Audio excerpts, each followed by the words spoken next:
The story was almost over even before it had fully begun.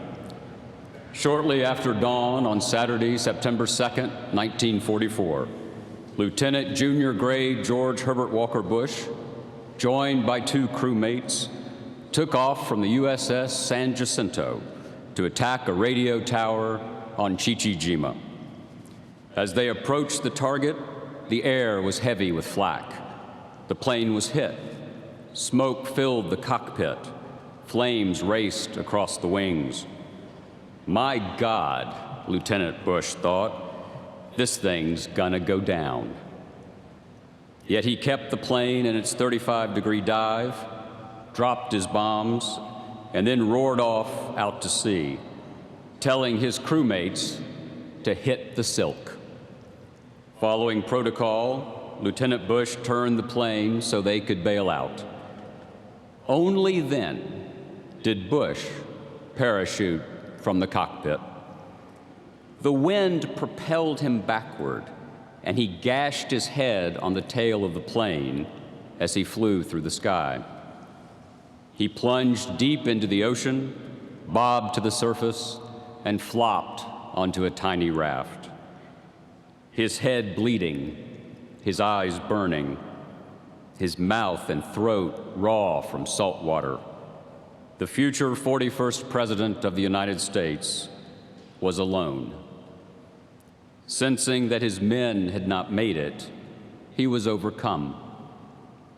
He felt the weight of responsibility as a nearly physical burden, and he wept. Then, at 4 minutes shy of noon, a submarine emerged to rescue the downed pilot. George Herbert Walker Bush was safe. The story, his story and ours, would go on by God's grace. Through the ensuing decades, President Bush would frequently ask, nearly daily, he'd ask himself, why me? Why was I spared? And in a sense, the rest of his life was a perennial effort to prove himself worthy of his salvation on that distant morning. To him, his life was no longer his own. There were always more missions to undertake, more lives to touch, and more love to give. And what a headlong race he made of it all. He never slowed down. On the primary campaign trail in New Hampshire once, he grabbed the hand of a department store mannequin asking for votes. When he realized his mistake, he said, "Never know, gotta ask." You can hear the voice, can't you? As Dana Carvey said, the key to a Bush 41 impersonation is Mr. Rogers trying to be John Wayne.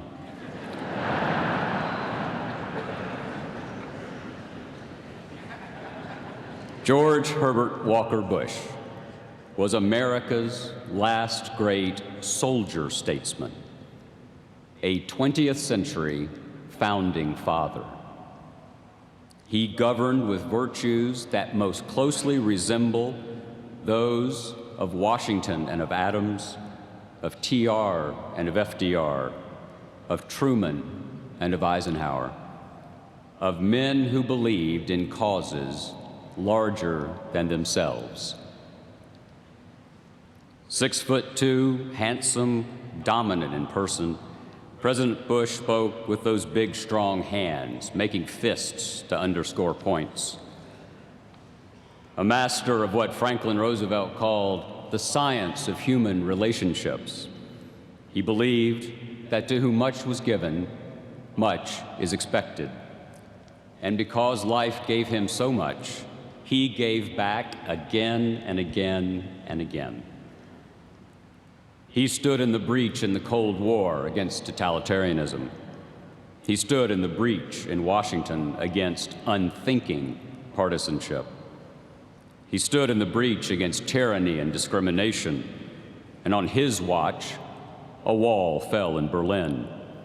A dictator's aggression did not stand, and doors across America opened to those with disabilities. And in his personal life, he stood in the breach against heartbreak and hurt, always offering an outstretched hand, a warm word, a sympathetic tear. If you were down, he would rush to lift you up. And if you were soaring, he would rush to savor your success.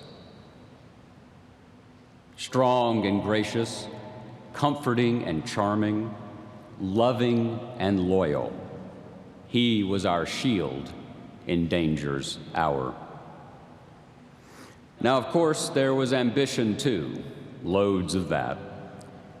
To serve, he had to succeed. To preside, he had to prevail. Politics, he once admitted, isn't a pure undertaking. Not if you want to win, it's not.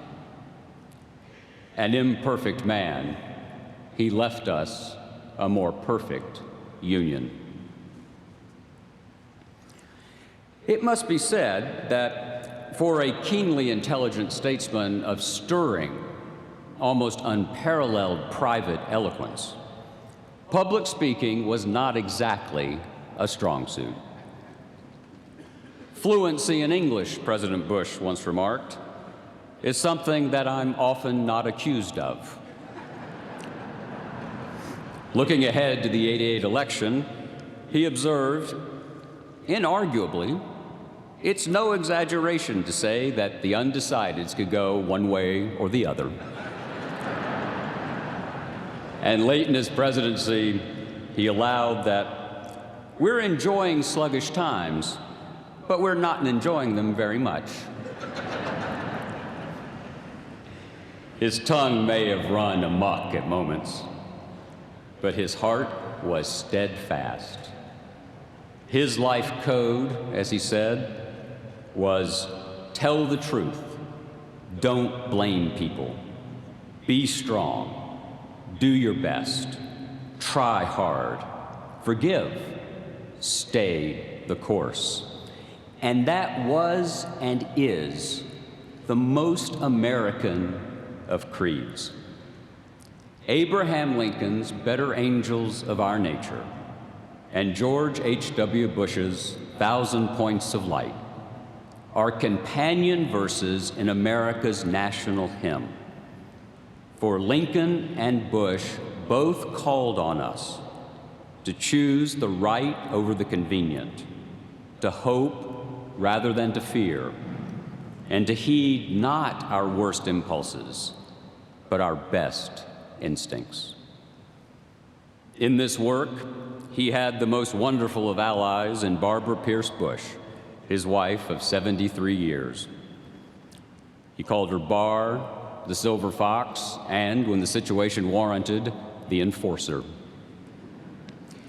He was the only boy she ever kissed. Her children, Mrs. Bush liked to say, always wanted to throw up when they heard that. In a letter to Barbara during the war, young George H.W. Bush had written, "I love you, precious, with all my heart, and to know that you love me means my life. How lucky our children will be to have a mother like you." And as they will tell you, they surely were. As vice president, Bush once visited a children's leukemia ward in Krakow. 35 years before, he and Barbara had lost a daughter, Robin, to the disease. In Krakow, a small boy wanted to greet the American vice president.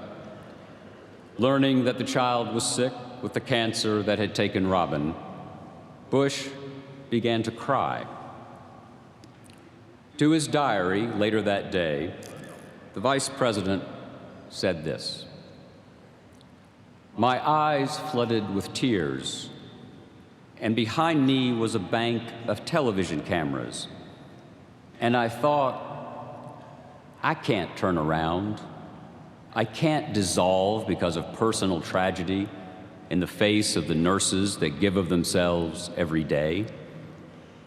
So I stood there looking at this little guy, tears running down my cheek, hoping he wouldn't see, but if he did, hoping he'd feel that I loved him."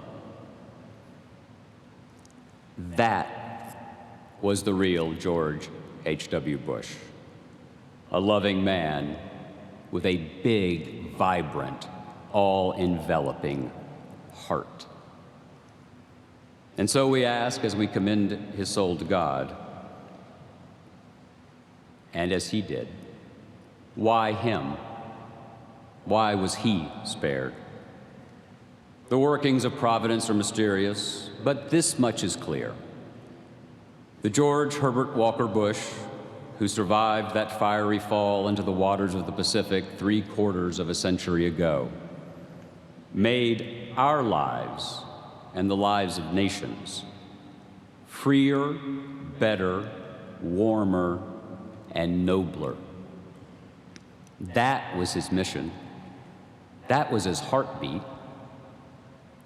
And if we listen closely enough, we can hear that heartbeat even now.